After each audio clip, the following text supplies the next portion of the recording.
Bom, eu, sinceramente, eu nem gostaria muito de ir lá no cemitério de Perus. Bom, primeiro porque eu não sei quem é que gosta de ir em cemitério, né? Mas eu tenho alguns episódios, eu já fui a alguns velórios no cemitério de Perus, mas tem um, especificamente, foi muito dolorido pra mim, como pessoa, ter ido. Que foi de um amigo meu.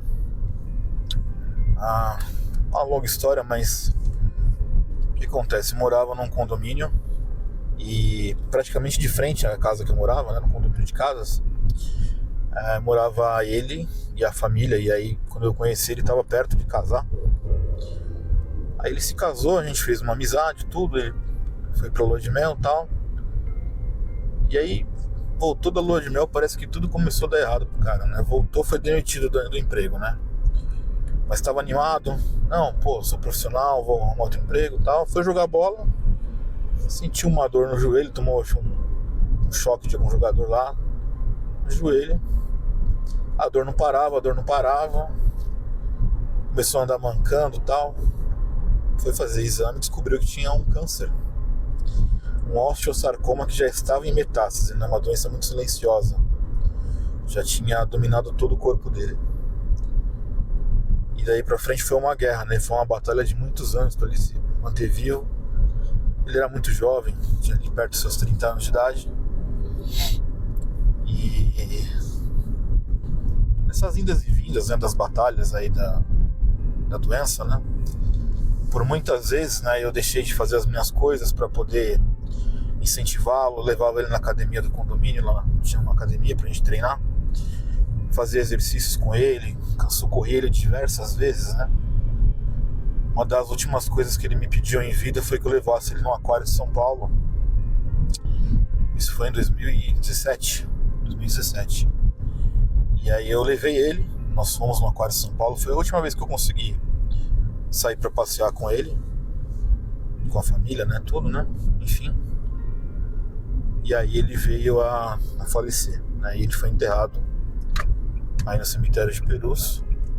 O que é muito triste, assim, pra mim é a lembrança que eu tenho, né, primeiro que era um cara muito cheio de vida, participava ativamente de projetos da igreja, levava comida pro pessoal na Cracolândia, tipo de coisa, né. E comentei aqui das vezes que eu ajudei, assim, eu podia falar até amanhã do tanto de vezes que eu ajudei ele nesse processo, porque ele era meu amigo, né? Mas eu ajudei principalmente a família, né? Nesse caminhar todo, que foi um caminhar muito difícil, né? Eu tô comentando isso que é dolorido pra mim, porque pra você ver como que é a vida, né? Esse meu amigo faleceu, passou um tempo, né? Esse condomínio que eu morava, nós tínhamos garagens para 2 carros na frente das casas, então cada casa podia colocar só 2 carros dentro do condomínio. Olha pra você ver como é essa vida, né?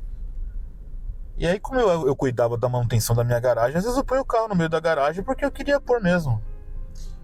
E essa família dele, eles tinham esse hábito, né, de pôr na vaga das outras pessoas sem pedir uma autorização prévia. E aí, como eu deixava o carro no meio da garagem, eles achavam que eu colocava o carro no meio da garagem pra não deixar eles colocar o carro deles na minha garagem. Eles tinham 2, 3 carros, carro do genro, né? Esse meu amigo tinha uma irmã. E aí um belo de um dia eu tava indo pra igreja de manhã, num domingo, e eu escutei, né? Porque como as casas eram próximas, eu escutei o pai dele falando assim: esse babaca aí deixa o carro no meio da garagem de propósito, não sei o que e tal, né? Eu fiquei pensando, falei, olha, acho que poucas vezes na vida eu ajudei tantas pessoas quanto eles. Mas as pessoas que têm uma memória curta, né, tem uma ingratidão dentro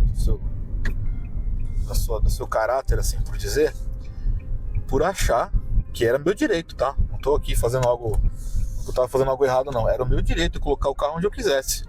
Tava na minha garagem, eu podia colocar onde eu quisesse. Por acharem que eu estava fazendo isso para eles não usarem as vagas, eles me chamaram de babaca. O babaca que por anos e anos e anos ajudou o filho deles em relação ao câncer que ele enfrentou. E não só isso, né? Muitas outras coisas, enfim.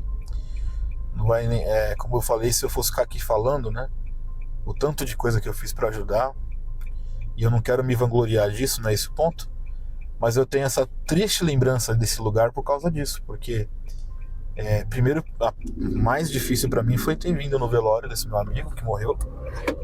Sei que ele descansou dos sofrimentos dele, mas foi muito difícil para mim.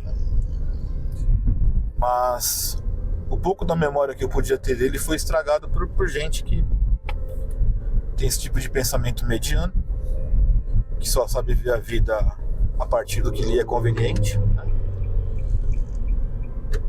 Então pra mim não é muito fácil vir aqui, mas vamos lá, segue o baile.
Estamos aqui no cemitério Dom Bosco, ou cemitério de Perus, que é um lugar que tem um espaço histórico dentro da história da cidade de São Paulo.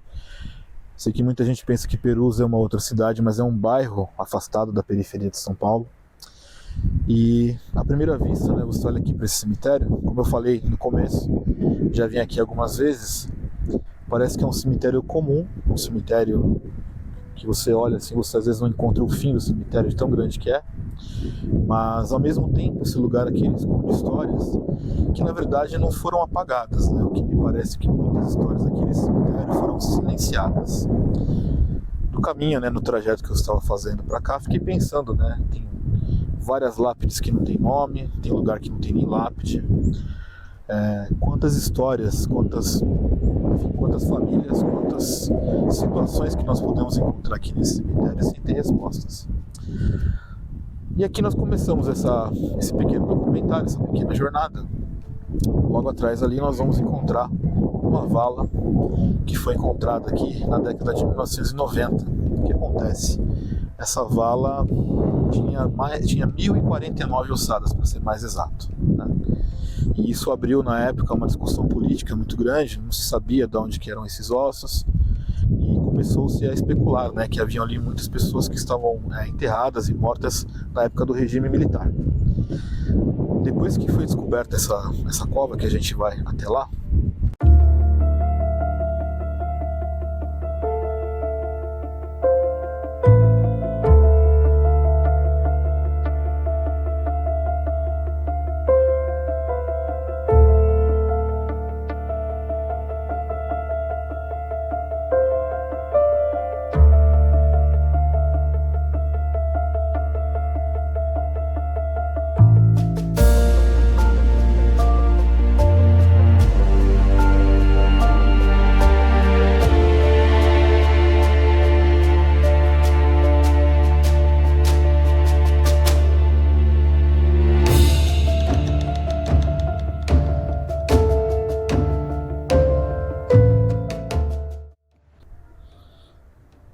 bom, aqui atrás de mim tem um monumento que foi feito, né, no local onde essa cova foi escavada e foi encontrada essas 1049 ossadas, né?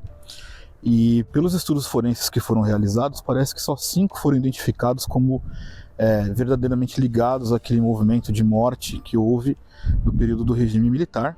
E eu não quero, obviamente, aqui nem fazer militância, nem diminuir o problema, o impacto disso, né? Mas o que me choca mesmo é que são mais de 1000 ossadas que estavam aqui sem nenhuma identificação. Então, você vem para um lugar desse aqui, para um bairro desse, né? Que nem Perus é um bairro que tem uma importância muito grande para a história de São Paulo. As histórias que são silenciadas aqui me fazem perguntar, por exemplo, né, quantas famílias que não têm respostas das pessoas que perderam, quantos aqui foram enterrados como indigentes, quantos aqui foram enterrados sem nem ao mínimo ter buscado alguma informação. E isso foi na década de 90, tá? Eu me lembro que pesquisei pela internet, algumas ossadas foram enviadas lá para a Universidade de Campinas para que se fizesse um trabalho muito exaustivo para a identificação disso, só que pouco foi avançado, né? Realmente não conseguiram trazer muitas respostas, senão esses 5 que foram mencionados na época de fato do regime militar. Como eu disse no começo, né, parece que as histórias aqui em Perus, elas não querem ser esquecidas, mas querem ser silenciadas. Junto com isso também tem uma outra novidade, né? Ainda não está com um monumento igual a esse aqui, mas parece que foi encontrada uma segunda vala, né? Na verdade, esse monumento aqui está em cima de um lugar que foi escavado, era uma vala, e dentro dessa vala coletiva tinham essas mais de 1000 ossadas. Tem uma segunda vala dessa aqui, que eu não sei exatamente onde é a localização, e eu fico assim um pouco comovido porque o que eu vejo, né? Que primeiramente são pessoas. Se envolvidos com a política, se não envolvidos com a política, eu acho que a família sempre merece uma resposta e sempre merece uma dignidade de poder viver o luto da perda do seu ente querido. Também sei que nem sempre é possível identificar, mas assim, 1000 pessoas, 1000 ossadas, eu entendo que é muita coisa, né? Junto com isso, a gente vê que essa cidade que teve ali em algum momento da história aqui da cidade de São Paulo, né, esse bairro, desculpe, que teve alguma historicidade tão relevante na história de São Paulo, parece que ele fica esquecido. Parece que ele está simplesmente em silêncio, deixando essas histórias adormecidas. E para quem passa por aqui vê que aqui houve um passado não tão distante que a gente não tem respostas para tudo isso. Bom,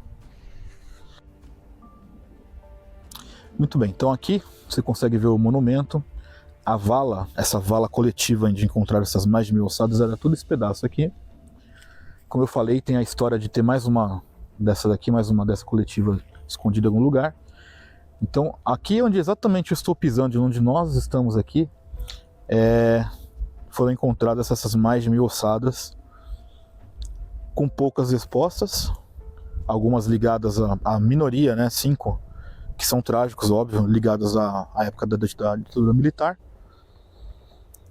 Mas a verdade é que nós temos aqui onde nós estamos, né, foram encontradas mais de 1000 ossadas que nós não fazemos a menor ideia de quem eram. Pessoas, como eu disse, famílias que realmente precisavam de respostas, sonhos que foram enterrados, né, vidas, projetos, enfim, um luto não vivenciado. Um luto silencioso, porque a família às vezes não sabe nem o que aconteceu e do que nós sabemos talvez nunca vai saber.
Enquanto o cemitério Dom Bosco guardava histórias que permaneceriam ocultas por anos, a antiga Companhia Brasileira de Cimento Portland movimentava a economia local e atraía trabalhadores de diferentes lugares. Foi para atender parte desses trabalhadores que surgiu a chamada Vila Triângulo, um conjunto de casas construídas para abrigar operários ligados à fábrica. Aqui, a vida seguia um ritmo diferente. As manhãs começavam cedo, os apitos da fábrica marcavam o início do expediente, os trilhos transportavam matéria-prima e as famílias construíam suas histórias ao redor de uma indústria que parecia destinada a durar para sempre.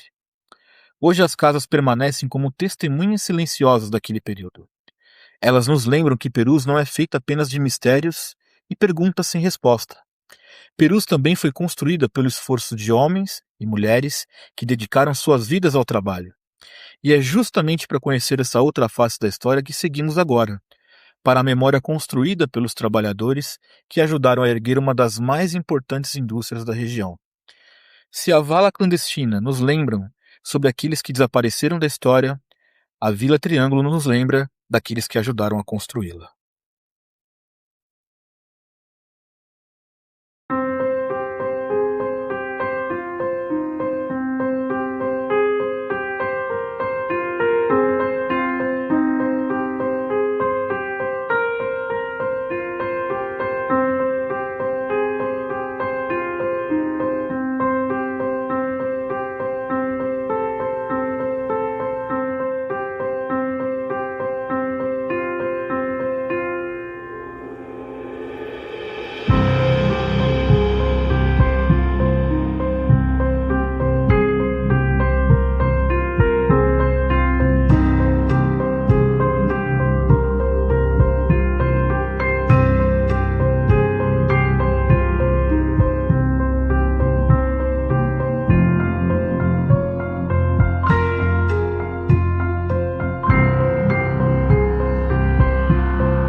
Como eu estava dizendo, né, Perus é um bairro que esconde muitas histórias e deixa muitas histórias em silêncio. Aqui onde nós estamos exatamente é a Vila Operária da fábrica de cimento Portland, que teve uma história extremamente relevante para a cidade de São Paulo. Essa Vila Operária que você está vendo atrás de mim tem aqui inclusive uma igreja, né? Ela foi toda construída para trazer os trabalhadores dessa fábrica, aqueles que tinham famílias, trabalhadores que não moravam em São Paulo, eles eram alocados aqui nessa vila, moravam aqui, tinha uma igreja que foi construída para eles aqui. E essa fábrica, né, a história da fábrica Portland, ela é extremamente relevante porque foi esse cimento que ajudou a fazer muitos monumentos, pontes, estradas na cidade de São Paulo e nos seus arredores. Aqui também nós vamos tentar pegar umas imagens da fábrica, né, que são ruínas, a gente não pode entrar lá hoje, mas nós temos um cenário histórico extremamente interessante. Aqui na própria fábrica foi onde teve a maior greve da história da humanidade. Foi uma greve de 7 anos, onde os trabalhadores ficaram parados por 7 anos por diversas razões, né? A fábrica que não queria pagar alguns encargos, alguns direitos trabalhistas, e uma força sindical muito grande que queria tirar o trabalhador dessa situação. Então, depois de 7 anos, né, quem é que aguenta trabalhar 7 anos sem ter uma renda, sem ter venda, sem ter a força, né, do trabalho?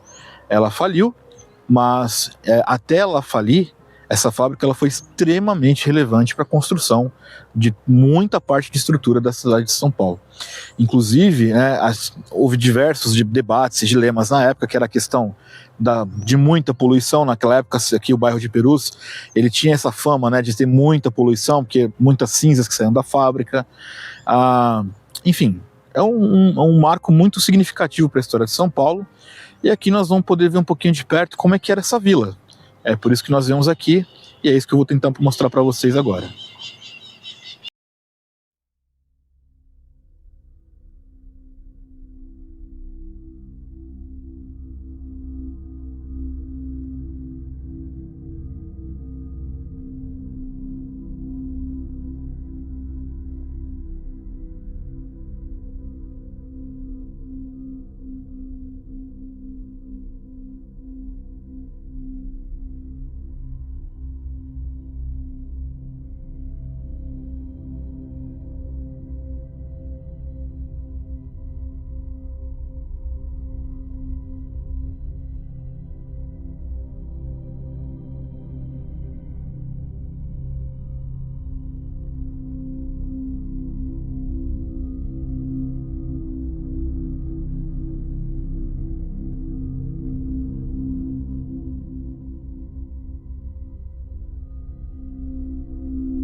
Estamos aqui nas ruínas da igreja. Se eu não me engano, é a igreja de São João, São José Operário, se eu não me engano. Essa aqui é a igreja que foi construída para os trabalhadores aqui da fábrica da Portland e que vieram morar aqui na Vila Operária. Ela fica bem no centro da vila. Depois eu vou tentar fazer uma imagem um pouco mais panorâmica para vocês. E hoje está em ruínas. Está caindo tudo. Vamos lá.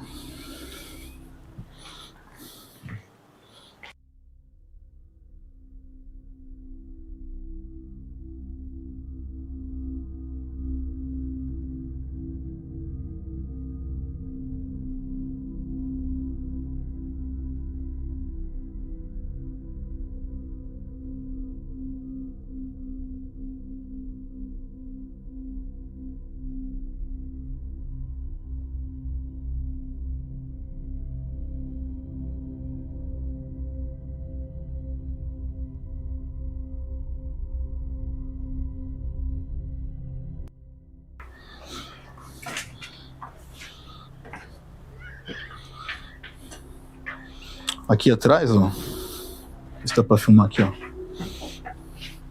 tem algumas das casas, né, que é como se fosse um círculo. Tem as casas e bem no meio desse círculo tem aqui a igreja.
Estamos aqui dentro de uma das casas da Vila Operária, né?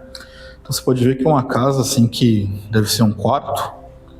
Aqui deve ser a sala, né? Uma sala de jantar, talvez um quarto aqui, eu não sei se é aqui, porque aqui tem um banheiro como se fosse uma suíte, né? Não sei dizer exatamente como era dividido, mas me parece que aqui na janela era uma sala, ali talvez um quarto, com uma cozinha, e aqui um quarto com um banheiro, né? Tem uma saída lá de fora, completamente em ruínas também, bem deteriorado, bem bagunçado. E uma parte da história viva, né? Daqui da cidade de São Paulo. Muito foi produzido aqui na fábrica, muito foi feito dentro os moradores aqui que estavam aqui morando aqui, né? Ajudaram diretamente a construção da cidade de São Paulo, né? Então, é um pedaço da nossa história que hoje está abandonado, em silêncio. Não é uma história apagada, mas é uma história em silêncio, né?